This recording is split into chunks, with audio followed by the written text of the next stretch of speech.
Our mandate this evening is simply to discuss how the media can be better positioned to promote philanthropy in Africa more effectively.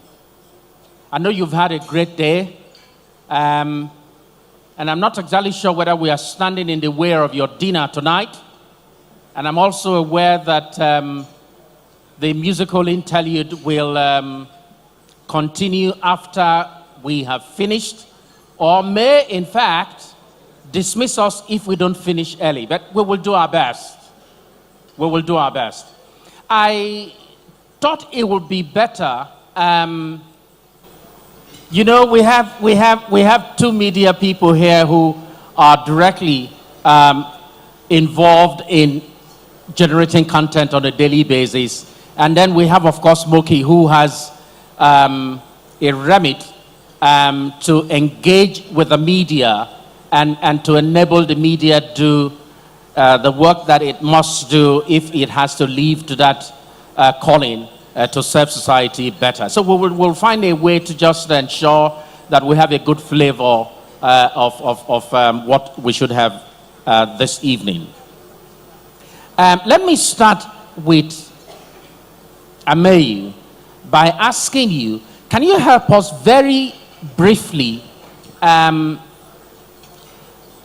is philanthropy in the media context in Ghana, in terms of the media's understanding of philanthropy as a concept, and how the media engages, with leaders in that particular sector in Ghana?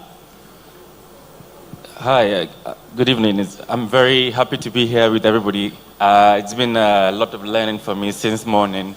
Back home in Ghana, for instance, I think probably the story is not so different from what happens all over the Africa and the rest of the world. In Ghana, we find that often the engagement between philanthropists and the media comes from the point where companies are doing their CSR and they are telling their stories through PR. Sometimes they're taking journalists also to be at the forefront and experience the problem, the challenges at forehand. Also, the media also plays a role where there are some individuals who also look up for issues and are now pointed and poke people to take it up in terms of philanthropy and support such causes. So I think in a nutshell, what I would say is it's two-way. Sometimes we're telling the story, and sometimes we are pushing people, we are putting challenges across for people to see and support those issues as well.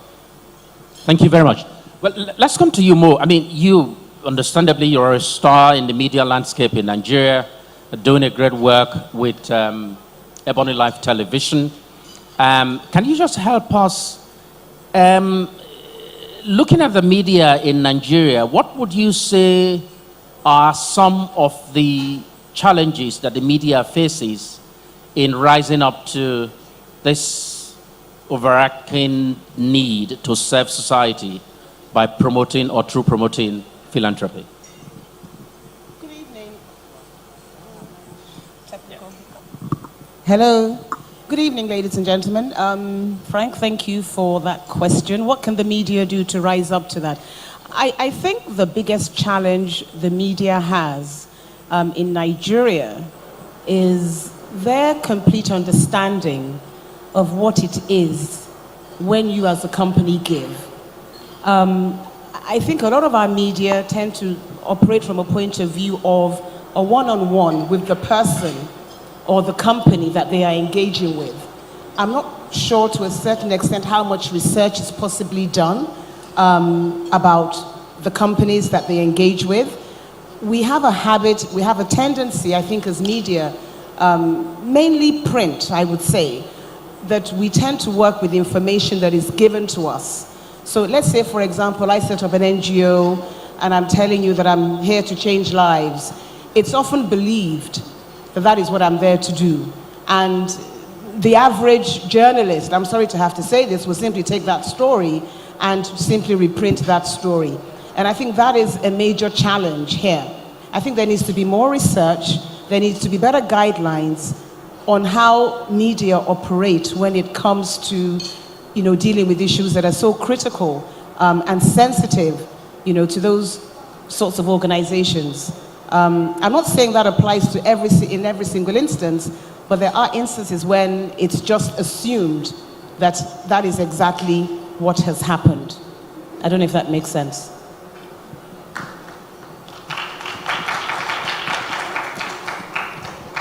My experience here in Nigeria has been that the media, not all of the media, but a large section of the media, given its history of fighting successive regimes, military regimes, and their civilian accomplices, the media finds it very difficult to take itself out of that and to see that in society, you do have individuals, you do have companies and organizations that actually are helping to lift the lives of other people, that are doing genuine philanthropy. And there is, as Mo has said, that challenge sometimes when the media tend to use the same brush just to, brush every attempt at promoting philanthropy in Nigeria. And Moky, you don't have the challenges that we have. Why? What challenges don't I have? Yeah, I mean, and more importantly, you have had a very continental experience in terms of your engagement with the media, and so you work with the Bill and Melinda Gates Foundation, and I wanted to ask you, when you started on your role, what were the key things that you needed to know about the media in Africa before you started out in your engagement? What was the problem that you wanted to solve? Okay, thank you, Frank, and thank you, audience, for being here so late in the evening. What was the problem we're trying to solve with media? We're grant makers, so we weren't necessarily trying to solve a problem with media. What we were trying to do was to try and get development issues on the agenda, to get media to cover development issues, to cover poverty, to cover health, to cover financial inclusion, because these are the things that often get swept aside because the way media works, they rely on advertising revenue, they need to be sustainable, so they do stories on business because business advertisers, they're the ones with the revenue. They do entertainment, that's how they get their numbers up. So the content we were seeing in African media was pretty much, it wasn't getting media to go to their higher calling, the public service mandate that most media outlets have, which is beyond entertainment. It's about informing and educating your audience, and particularly in a continent where we have so much need. There is so much that needs to be done, and that's why we've been sitting here all day discussing philanthropy and the things that people are trying to do to improve poverty. And we wanted media to cover those stories. We wanted media to hold politicians, policymakers to account for money that may not have been spent properly, money that may have been diverted, hospitals that didn't have drugs when they said, hospitals that should have been providing women with the right services. There's so many things that needed fixing, so that's what we wanted the media to do. So we weren't necessarily fixing media, we were trying to elevate media to behave in the way that we thought would advance the continent. And just to explain why we do that, again, it's really just to make sure that the people who need to know. And with media, we need to fund that. Because unfortunately, writing development stories, they're not the sexiest necessarily. It's not a Kim Kardashian or, whatever headline that you get. And it requires a lot more effort because a lot of these poverty stories, they don't happen in Lagos. They don't happen in Johannesburg. They happen in the rural areas. They happen far away or in places where they're not easy to get to. So a lot of what we do is we actually fund media outlets to, be able to hire journalists who are dedicated to writing on certain beats. So they're not taken off. The moment, Kenyan elections comes, every single journalist in the newsroom is writing on politics. So everything else gets left behind. So the idea behind this is that we've got dedicated journalists who are writing stories that matter, which wouldn't get typically funded by their outlets. Thank you very much. Thank you. I'm going to come to both of you, Mo and Meyer. How do you get the media to take interest in philanthropy? I say this because the media must do more than just report it as part of every other thing that they do report on a daily basis. How does the media, for instance, begin to create specialization?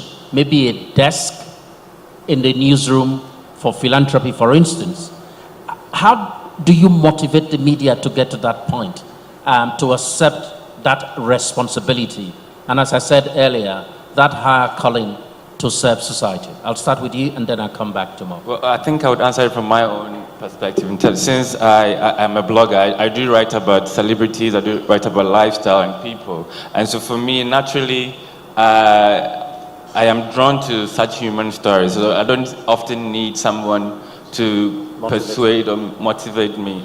And I've realized that as much as, like you're saying, the Kim Kardashian stuff, they're fun, but sometimes I'm surprised is the human stories that people who are doing little things, people who are going through so much. When you share those stories, people, especially online, on social media, on the blog, people react a lot more to such things. So for me, I don't often need any greater sort of calling or reason to do it. It comes naturally because of the format with which I work with it, yeah. The reason why I asked that question, and I'm going to come to Mo, is that I've had people, when you present a case, for instance, there is a health issue in which an organization has taken interest and is mobilizing to help to resolve. The typical response of the media is to think that in joining in that effort, it is helping the organization rather than help society. And I think that's part of the problem that we have, especially with journalism in Nigeria. But Mo, as I said earlier, how do we get to the point where we are creating a philanthropy desk in the newsroom? People by people that are keen, that are genuinely interested in this topic and are willing to give it their best. Just like you have lawyers who are happiest when they are taking cases about the poor. How do we get to that point in the media in Africa? Thank you, Frank. I think if you have lawyers that are doing cases about the poor, they obviously are supported by other cases that are not about the poor. And I think the reality of life is that if you're running a business, at the end of every month, which is 30 days, and 30 days is a very short time in business, it's time again to pay salaries and to pay the bills. And one thing that you need to keep your eye on is how are you going to pay those bills? Now, philanthropy we must all play a role and play a part. But if I use what we do at Ebony Live TV as an example, I think each person, what I've noticed also happens across the continent in Nigeria is that you need to find a model that works for you. And the model that I have embraced is to say that, okay, there are social causes that need fighting, but let my social cause align to a certain extent with my business motivation. So, for example, yes, there are a million NGOs that will say we need to empower women. But what do I do at Ebony Live Television? I would say 90% of our executive management team are actually women. So I don't have a desk that I have set up to fight particular issues. But in my own way, I am doing what I know that I need to do so that I can go to bed and I can sleep at night and I can say, yes, I've ticked the box when it comes to how are we empowering women. So our head of legal, head of HR, head of social media, and all our senior producers, 90% of them, I'm sorry to say, are women. I make no apologies about it. That's number one. Number two, it's to say that how do we empower our youth? again, we know that that is the largest part of our demographic across the continent today. So I would say again that most of the people that work with us are probably, I would say 80% of them are under the age of 35.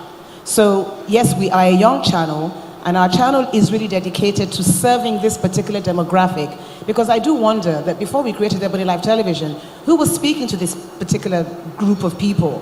There wasn't really any particular channel that was speaking to them. So again, a lot of our content is focused on that. I'm not saying it's not entertainment-based. Some is entertainment-based, but not all of it is. So let me give you another example. We decided last year to do a very fictional story called The Governor. And it was about Nigeria's first female governor. Now, she had a lot of battles that she was fighting in this series. She didn't even know she was going to become the governor, for starters, because the governor, well, this is all fiction. The governor dies in office. All of a sudden, everybody's thrown into chaos about, oh my goodness, what are we going to do next? Now, there were all these men, of course, that were part of the cabinet. They were like, they did not want her to become the governor. So initially, she resigned herself to say, I do not want to become the governor. I can't do this. But she has to find the inner strength within herself to say, I am going to fight this cause. I am going to become the governor. And she took on all these men. Now, it is pure fiction. But we as women know the battles we need to fight every day in our daily lives. So a lot of women got really attached to that program, and they were like, oh, this inspires me. I know that if she can do it, I can do it.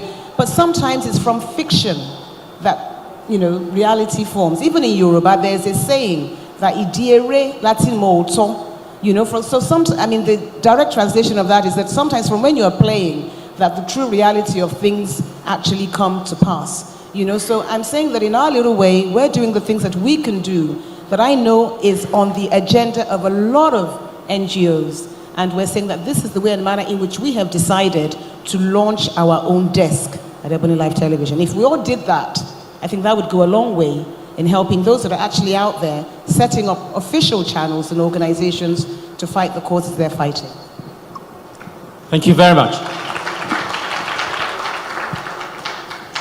Moky, I'm sure that in the work you do, you're probably finding that increasingly engaging the media is becoming a bit more difficult given the difficult environment in which the media is operating, and I mean the traditional media. How are you coming around that difficulty, and in what particular and specific ways are you enabling the media to do the job that it must do better? Okay, I think I've answered the second half of the question already about things the foundation does in terms of the Okay, so in Nigeria, for example, we have partnerships with Premium Times. So that allows them to have a health desk. They have health journalists. We've essentially funded them to focus on journalism. In South Africa, we work with the Mail and Guardian. They have, again, because the Gates Foundation is quite focused on health, so a lot of the interventions with media right now are health related. So we have one with Mail and Guardian in South Africa. In fact, we have a grantee sitting on stage with us, Frank, Business Day. We have a grant with you. Do you want to tell us? You tell us what we're paying you to do. I'm not quite sure whether I'm supposed to be talking here or asking the questions. But we have a grant from the Bill and Melinda Gates Foundation that enables us to provide better coverage around financial inclusion and digital financial services for the poor. In fact, we had a review this morning with our colleagues from the foundation.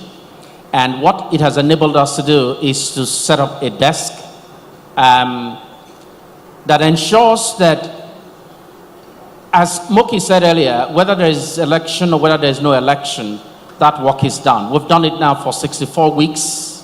Will be 64 weeks on Wednesday.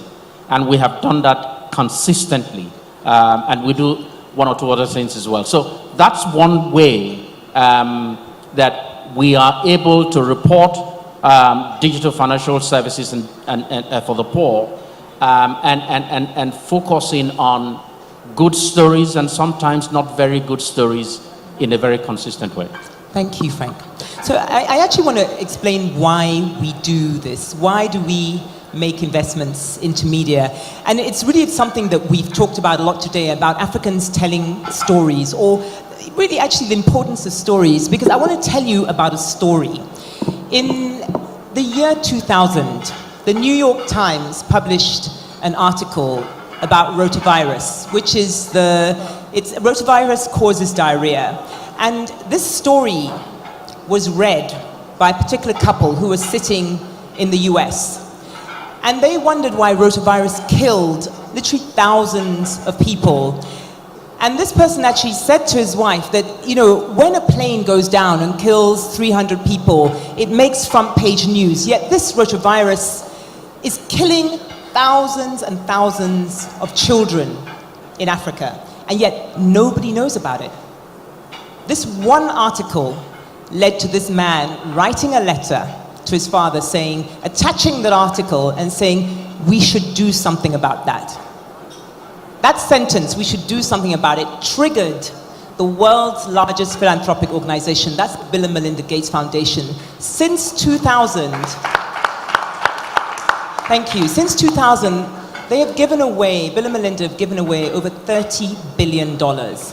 In 2006, it triggered the world's largest gift from Warren Buffett. He literally just gave Bill and Melinda money and said, you guys are doing well, here's more money. So I'm just saying, that was one article in the New York Times. Look at what it did. So there's so much opportunity for storytelling, good stories, to trigger something. I mean, I don't know how many people in this room who are funders. In fact, can I see by show of hands, how many people are actually funders in this room? Grant makers or funders? Okay, handful. Out of the people, just keep your hands up so everyone can see you and then come to you to get grants. Keep your hands up. Out of the people who are funders, how many of you fund media in terms of grants as opposed to advertising? 1, 2, 3, 4. Okay, Alex is Gates, so we're in this together. So it's really, it's kind of 3 people. And the reason why I'm asking is that, we rely on the media. We rely on the media to help us change policy, to raise awareness of things. And yet we're asking the media to do this in a very constrained environment. And it's not just in Africa, it's across the world. But, we also have grants for people like The Guardian in the UK. The Guardian has an endowment, so it's bleeding money right now, but it's got enough money to sustain itself. We make grants to NPR, but America has a big enough and robust enough advertising sector to sustain media. Africa's different.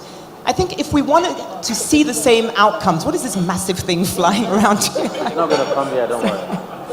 If we want to have media as influential as the New York Times is, as NPR, as The Guardian, Financial Times, we have got to support our own media. We absolutely have to. And for me, with bloggers like you, I have to say, I spoke to him earlier on, and you've got 500,000 followers. That's phenomenal. But young bloggers like you who come up, and you're writing stuff and you're getting followers, it's actually a challenge to the traditional media outlets, because they're trying hard to keep up with you. The news cycle is shorter, so they're going crazy trying to keep up with you, and they're leaving those important stories behind because of you. But anyway, but I guess the point I'm trying to make, that there's a lot of reasons why media needs support. And as philanthropists, I think we should think about the role they play in the work that we do and how they amplify the work that we do. And I'm going to stop in a minute, but one of the things that we do, we don't really fund training for journalists, but one of the things that we do is we fund training for solutions journalism. And solutions journalism is a type of writing. It's a type of reporting where you focus on the solution, because it's through the solutions we can learn and we can share.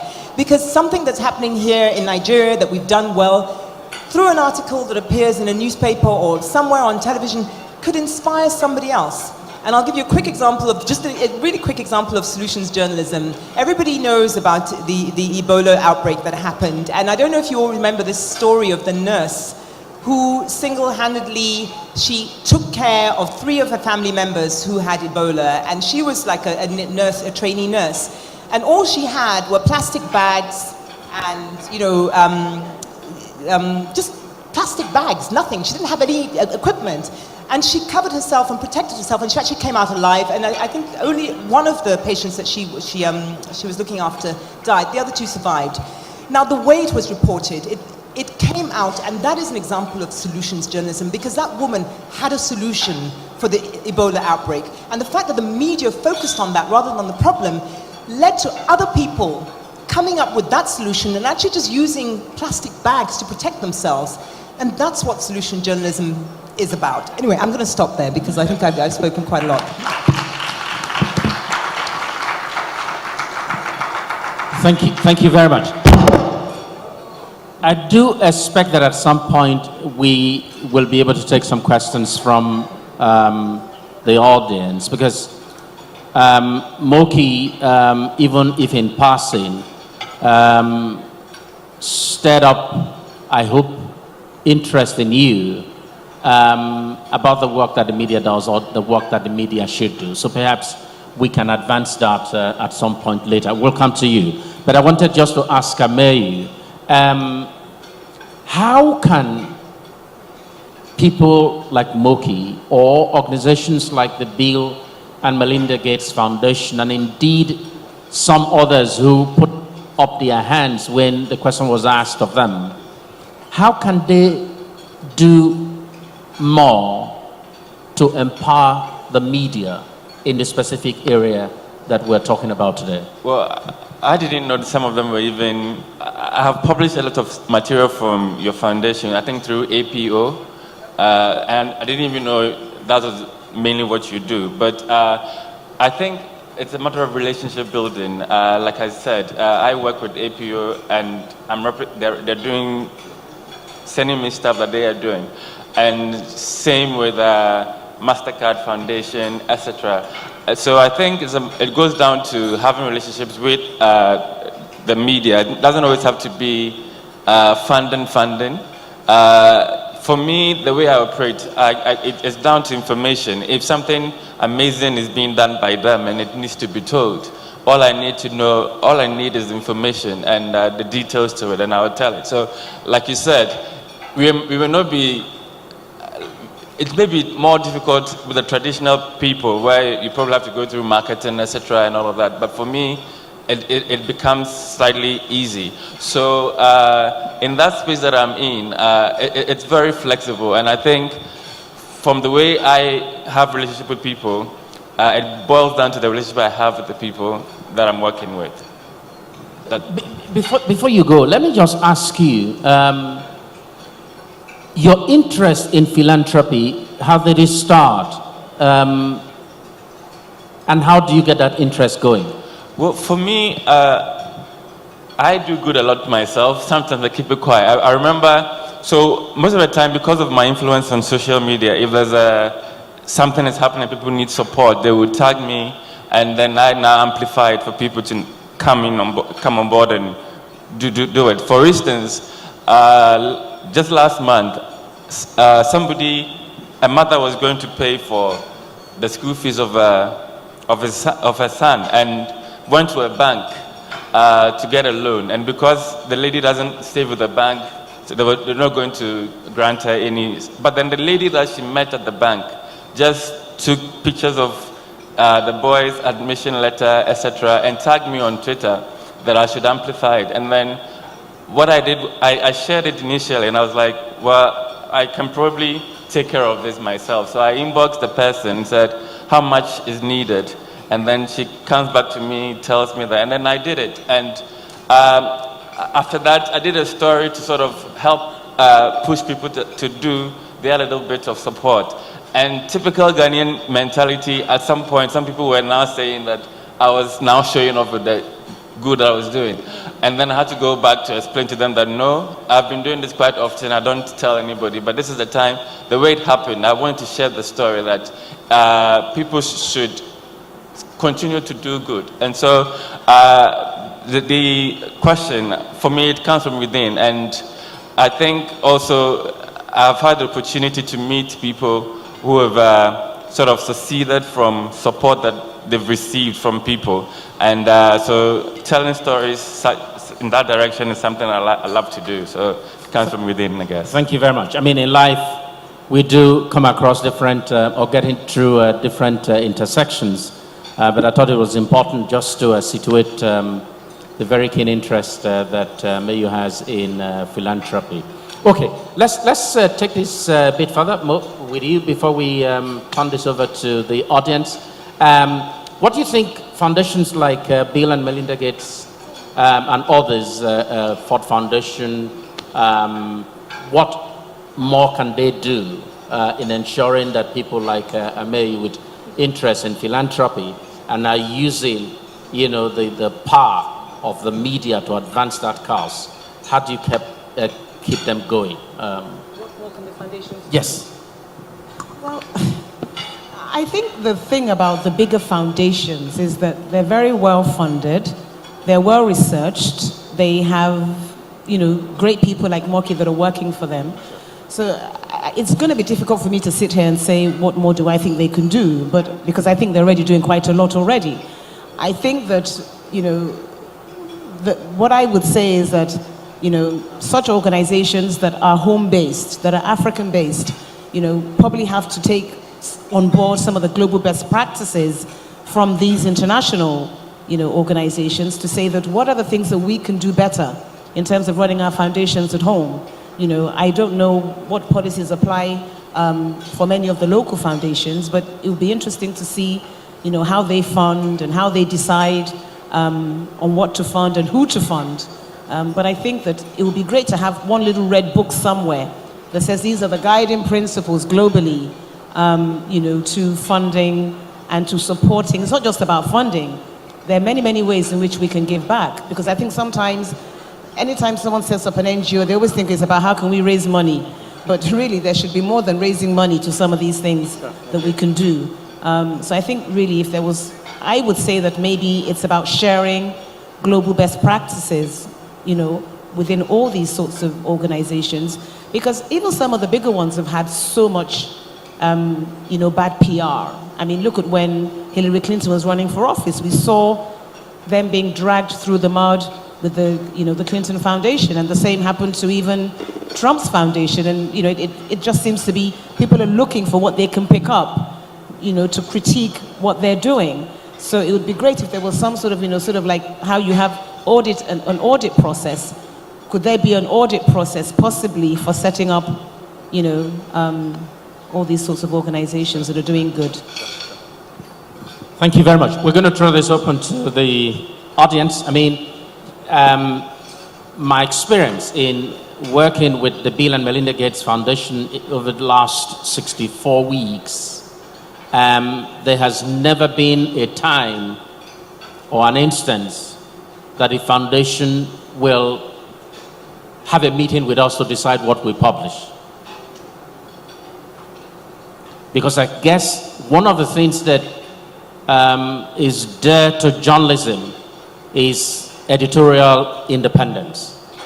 And once you lose that, you probably lose your power, and perhaps there is a sense in saying this so that if we're having difficulties or challenges in the media, working more with people like Moky and the others, there is a model that I believe is working, and it would be good to have that replicated across. Can I just say something about Yes. the editorial independence? Yes. Because I think a couple of months ago, or last year actually, we came to Nigeria and we went around and we were meeting with various media owners. And there was a bit of skepticism. What are you coming for? What's money are you bringing? What do you want us to write for you? I think Nigerians were quite skeptical generally. But what we found is that, the Gates Foundation is an American, organization. So it was like, okay, where is this money going to? What are you going to do to our editorial integrity? And there was a particular newspaper that actually said outright, no, they don't want to work with us. I admired them for it, and it's actually the reason why we're there. And the point that I want to make is that having a very credible media brand is actually what we want. I don't want to be referring to the New York Times, all the time, or NPR, all these international, organizations, or CNN or BBC. We need to develop our own media to make it strong and credible.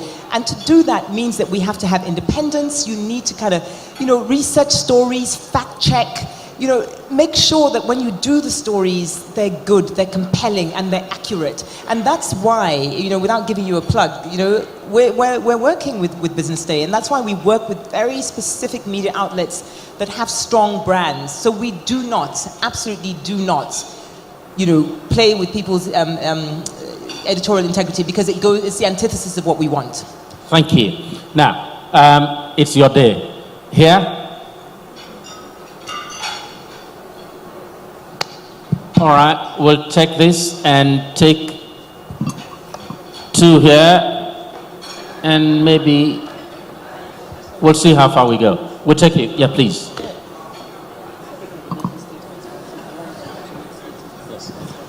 Just tell us very briefly who you are and go straight to your question or comment. Good evening, everybody. My name is Abdullahi. I work for Mainstream Foundation. This question perhaps goes to you, Frank, a seasoned journalist, and my sister Mo, and then maybe our friend from Ghana. Now, since morning, what we've been hearing is that we need to tell our story. This story, we will not be able to tell it ourselves. It's you journalists that should tell our story. But like I heard in the morning, the American ambassador said 90% of the news we hear every day are negative news. People don't say the positive. And this has happened to us. And I'll give you a practical example. 2 weeks ago, we took journalists to our power plants in Kainji and Jeba. For 3 days, they were with us. They went around the plant, saw how we have improved power generation. They also went to the communities, see communities that were living close to the power plant for 40 years. They had no connection to national grid. We connected them. They saw how we empowered women. They saw how we are working with people in the hospitals. They didn't report any of those things. To them, that is not news. The only thing they chose to report was how we have improved power and how distribution companies are not taking power from us and why Nigeria is in darkness. I didn't see any news item about what we have done to the community. My question to you now is, those of us that don't have money to give grants to media houses, what can we do to you journalists so that you can report our stories?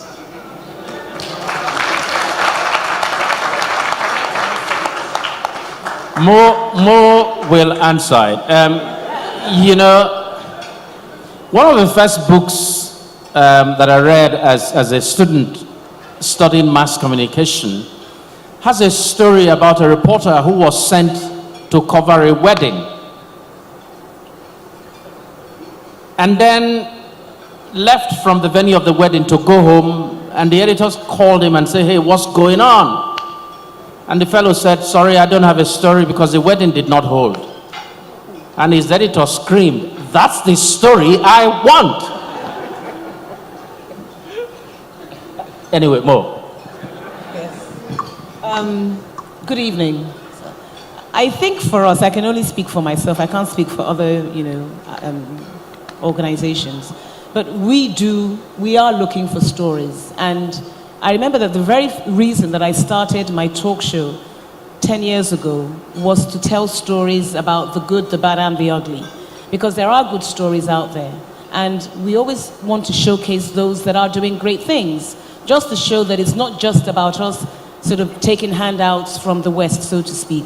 So if there are stories of the great things that you are doing, we as a channel will most certainly look at covering them. That's what we do. That's what that particular show.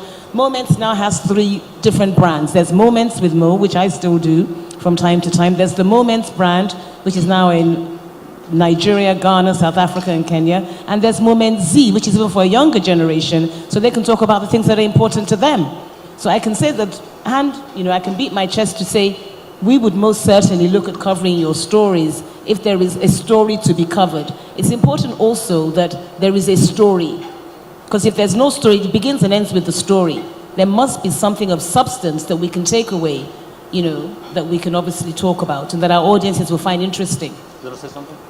Can I add to that? For somebody who belongs to the online space, the social media space, I would like to advise you, don't hold back. You can put your own stories on social media.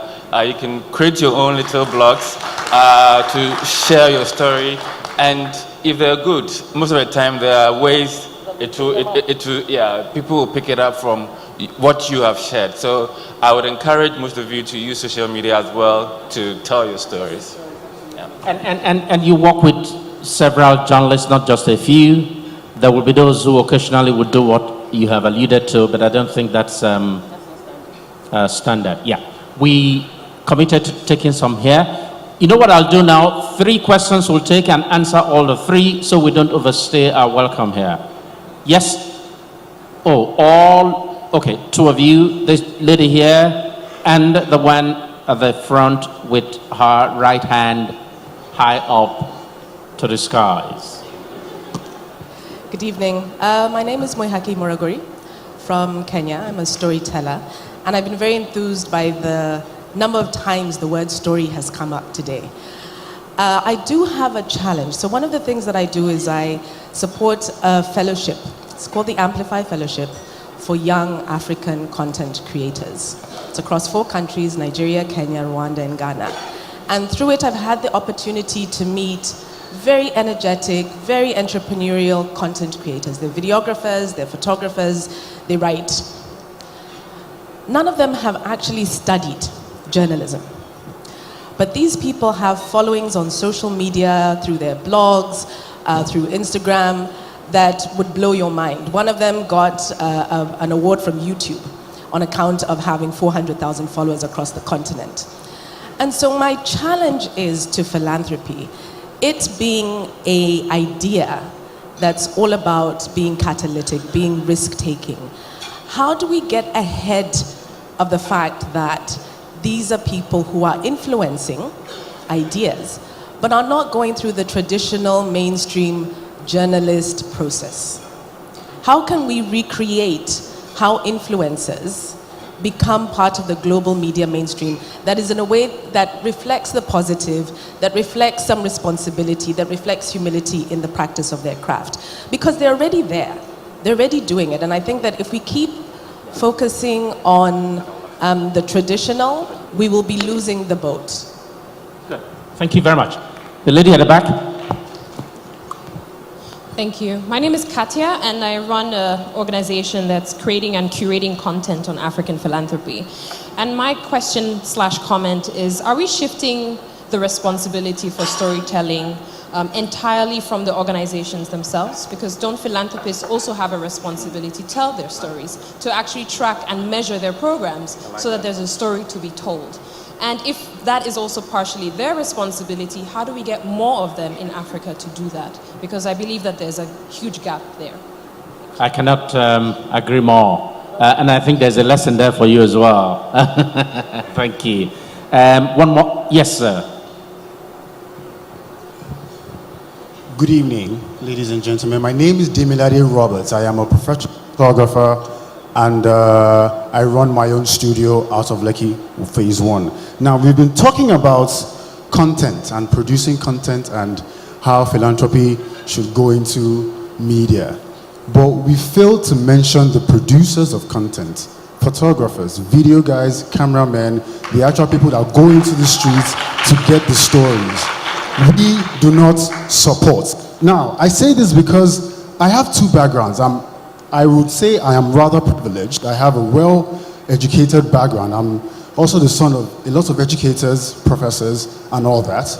And every time I pick up my camera and I walk into a hall, I get disrespected, insulted, looked down upon, and pretty much just brushed to the side, solely because I hold a camera. We are not respected, and we are the producers of content, and we haven't even been mentioned this evening. How do we change that dynamic?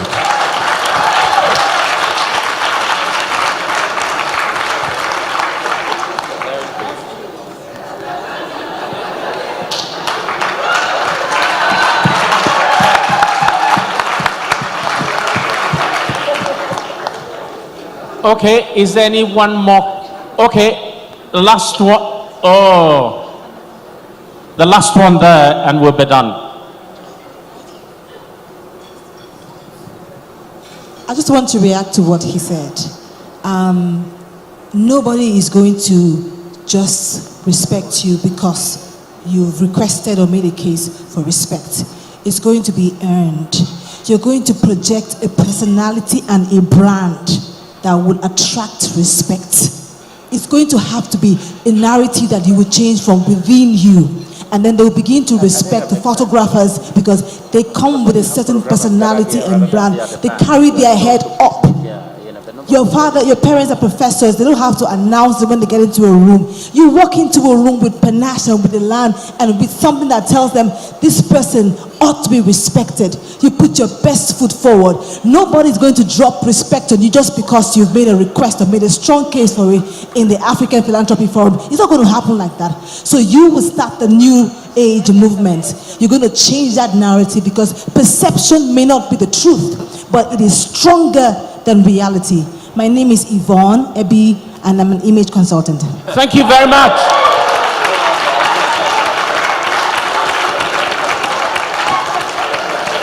Have you forgotten your question?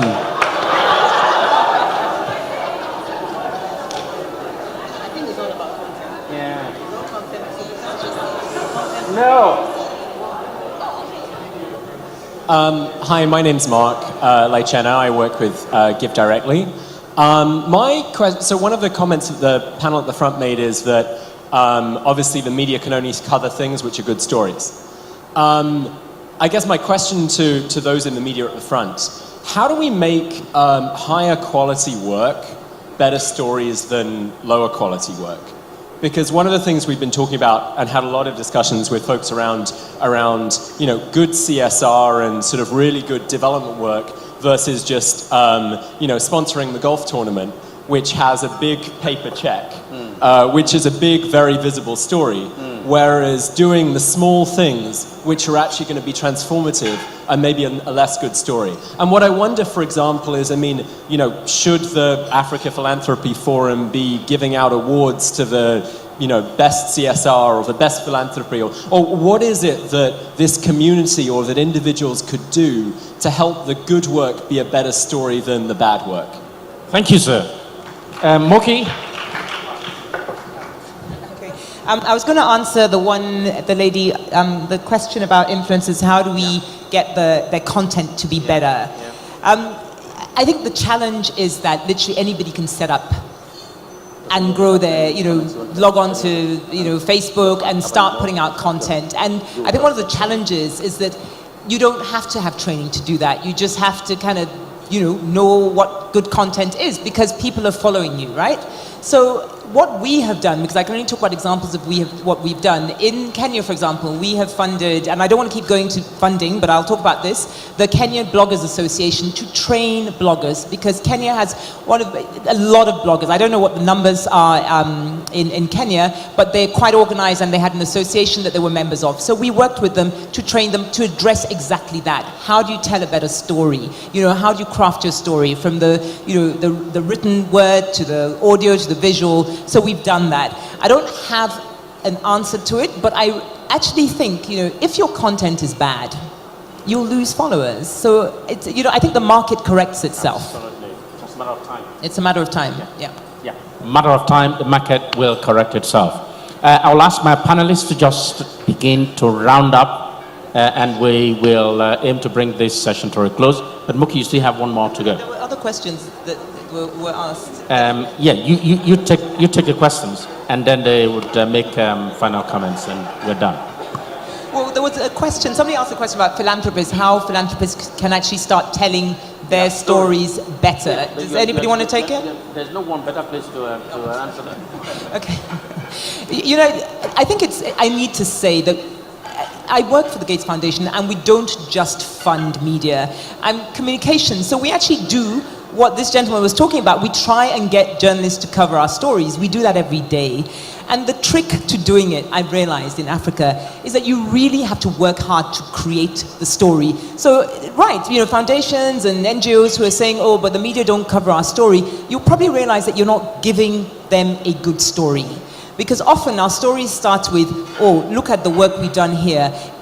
Stories start with a hero. There's somebody, there's got to be somebody in that story. And I think if we work a little bit harder to find the story in our stories, and that actually does make sense, to find the story, the compelling content in our stories, then journalists will start covering it. And I will just say one thing that struck me. About 20 years ago, again, the New York Times ran a story about a movie industry that was happening somewhere in Surulere in Lagos.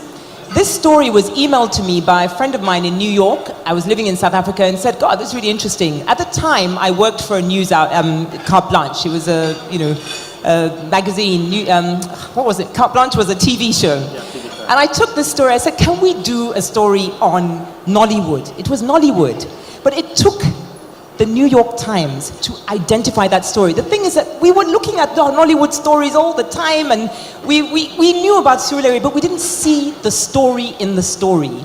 And I think that's what we need to do. We need to see the story and tell the story properly, because we're not doing that yet. So it's not up to journalists necessarily to find it, but I think journalists have a lot more work to do. But it's also up to the people who are making the grants and doing the development work to identify the story and make it compelling. Great stuff. Yeah, Mo? Well, I think it's all been said. I think I'm just going to round up by saying that all the questions that we've actually had have been content related. And that shows you how important content is. And they say content is king. And as Moky has said, really, I think it's about personalizing the stories. It's about finding the heroes within those stories and the great things that are coming out of those stories. Those are the stories that we need to tell. So let's just find our heroes in those stories. Let's find the challenge. And let's find how we have overcome. Because we're all looking for answers and solutions. And I think once you can help us identify that, we, for one, would most certainly be happy to sort of, tell those stories. Because that's really what we're there to do. We need great content. And we just need for you all to give us the content so that we can make them into talk shows and reality and movies and everything else. That's what's happening all over the world. I think I agree with everything that's been said as well. Yeah. I like that. Whatever they have said, I agree with them. As they say, everything that goes up must come down. May I invite the audience to please give my panel a round of applause. Thank you very much.